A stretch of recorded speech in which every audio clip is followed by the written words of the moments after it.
Phone చేసిండు, అన్న మా కూడెల్లి వాగులకు నీళ్లు కావాలి, మొత్తం ఎండిపోతున్నాయి, పొలాలన్నీ ఆగమైతున్నాయి అంటే కేసీఆర్ గారికి ఫోన్ చేస్తే ఈ కొడకండ్ల కాడ గేట్ లేదు, మిషన్ పెట్టి కాలువను తెంపి నీళ్లు ఇచ్చిన మళ్ళీ మీకు జేసీబీ దిగ్గొట్టి జేసీబీ పెట్టి తెల్లారి వరకు కాలువ దిగ్గొట్టి కూడెల్లి వాగుల నీళ్లు ఇడిస్తే దాదాపు 40-50 వేల ఎకరాల పంట బతికిందా లేదా? దుబ్బాకులు కూడా బతికింది దాకా, అదే అప్పర్ మానేరు ముస్తాబాద్ దాకా పోయినాయి నీళ్ళు పోలే. మళ్ళా తర్వాత గేట్ పెట్టినాం మనం, తర్వాత గేట్ కట్టినాం. ఆ నిమిషానికి గేట్ లేదు కదా, ఎట్లా ఎట్లా అంటే 50 వేల ఎకరాలు పంట ఎండిపో. ఒక్క ఫోన్ కొడితే తెల్లారి వరకు ఈఎన్సీకి ఆదేశాలు ఇచ్చి 50 వేల ఎకరాల పంట కాపాడినాం ఆ రోజు మనం.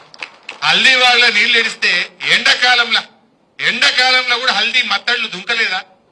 గద్దర్ వారి ఊరికి ఒక లిఫ్ట్ పెట్టమంటే నేను లిఫ్ట్ పెడితే గద్దర్ గారి చేతుల మీద లిఫ్ట్ ఇనాగ్రేషన్ చేస్తే వాళ్ళ ఊరికి నీళ్లు పోయినాయా లేవా? గద్దర్ మెచ్చుకున్నాడా లేదా మన పాలన ఆ రోజు? ఇవన్నీ కూడా మీకు తెలుసు. ఇట్లా ఎన్నో విషయాలు ఉన్నాయి. అయితే నేననేది త్రాగునీరైనా సాగునీరైనా అభివృద్ధికి కేర్ ఆఫ్ అడ్రస్ గజ్వేల్ గా మారిందా లేదా? ఇవాళ ఈ గజ్వేల్ యొక్క ప్రతిష్టను గౌరవాన్ని పెంచింది బీఆర్ఎస్ పార్టీ, పెంచింది మన కేసీఆర్. మరి మనం కూడా మన గౌరవాన్ని నిలబెట్టుకుందాం. నాకేముంటే 9కి 9 మండలాలు మనం గెలవాల్సిందే. అన్ని ఎంపీపీలు అన్ని జెడ్పీటీసీల్లో గులాబీ జెండా ఎగరాలి. దానికి మీరు కష్టపడి పనిచేయండి. మేము కూడా శాయశక్తుల ప్రతి మండలం తిరుగుతాం. మిమ్మల్ని గెలిపించుకోవడానికి సర్వశక్తులు పెట్టి పార్టీ మిమ్మల్ని గెలిపించుకుంటది. మీరే మాకు ఊపిరి. మీరు కూడా సమన్వయంతో పనిచేయండి. ఒకసారి కేసీఆర్ వచ్చింది అనుకో మళ్ళా మస్తు ఛాన్సులు ఉంటాయి. ఎవరిని ఎట్లా చేయాలనో అందరం కూడా బాగుపడతాం. నువ్వు కొంతమంది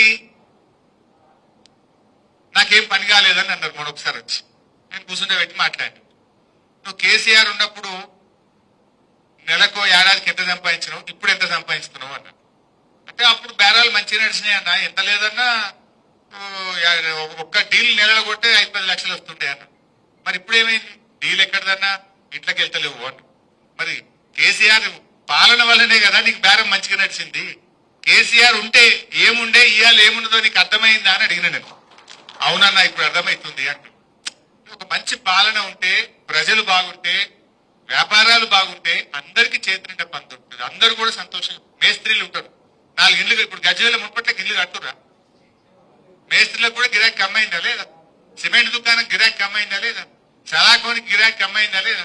శానిటరీ దుకాణం గిరాకీ కమ్మైందా లేదా? కిరాణం దుకాణం కూడా కమ్మైతుందా లేదా? అప్పుడు పని బాగా అవుతుంటే లేబర్ 6 ఈడికేలు వచ్చి ఉందరు, లేబర్ ఉంటే సామాన్ కొంటారు, కూరగాయలు కొంటారు, కూరగాయలకు కమ్మైపోయి కిరాణం కమ్మైపోయి. అంటే మనిషి కేసీఆర్ ఉంటే ఏముండే, ఇవాళ ఏమున్నదని మనం అర్థం చేసుకోం. అందువల్ల ఆయన వచ్చిందనుకో అందరికీ గౌరవం, ప్రజలందరికీ మేలు జరుగుతుంది, మన కార్యకర్తలందరికీ కూడా మేలు జరుగుతుంది. సో దాన్ని మనం గమనించాలి. ఇవాళ ఏమైతుంది గజ్వేల్, ఇసుక ట్రాక్టర్ కనబట్టే వసూలు, మట్టి కొడితే వసూలు, పోలీస్ స్టేషన్ పోతే వసూలు, అన్నిటికీ రేట్లు అయిపోయినాయి. అదేవా కొత్త పనులేం లేవు, వసూలు పట్టీలు, అక్రమ కేసులు. ఇంతకు మించి ఏమైనా అవుతుందా గజ్వేల్? యాడన కింద దొరికితే పిటిషన్ పెట్టాలి, వసూలు పట్టాలి, పంచాయతీలు సెటిల్ చేయాలి. ఇదే కదా జరిగింది. ఏమైనా జరిగిందా? దయచేసి మీరు ఆలోచన చేయండి. అందువల్ల మంచి టీంలు వేసుకోండి. టీంలు వేసుకొని ఒక ప్రణాళికబద్ధంగా పనిచేయండి. మనలో మన గ్రూప్లు వద్దు. తర్వాత మనం ఒక్క సీట్ ఓడిపోయినా బాధపడేది మీరే. మళ్ళా మాకేముంటది, మా ఎంపీపీ గారు మండల ఆఫీసులో కూర్చుంటే ఎప్పుడైనా మేము కూడా వచ్చి కూర్చుంటాం. కార్యకర్తలందరినీ కలవడానికి అవకాశం ఉంటుంది. మనకు మండలంలో ఒక అడ్డా ఉండదా? ఏదైనా మంచి చెడు అయితే ఎస్ఐకో ఎండిఓకో ఫోన్ చేసి మన ఎంపీపీ మాట్లాడడా, మన జడ్పీటీసీ గట్టిగా మన కార్యకర్తల్ని కాపాడుకోవడం. అందువల్ల మనం అన్ని గెలవాలి, అన్ని మండలాలు గెలవాలి. అందరూ కూడా సహకరించండి. ఏ కార్యకర్తను కూడా మనం మిస్ చేసుకోం. మళ్ళీ కూర్చొని మాట్లాడుకుందాం మండలాల వారిగా.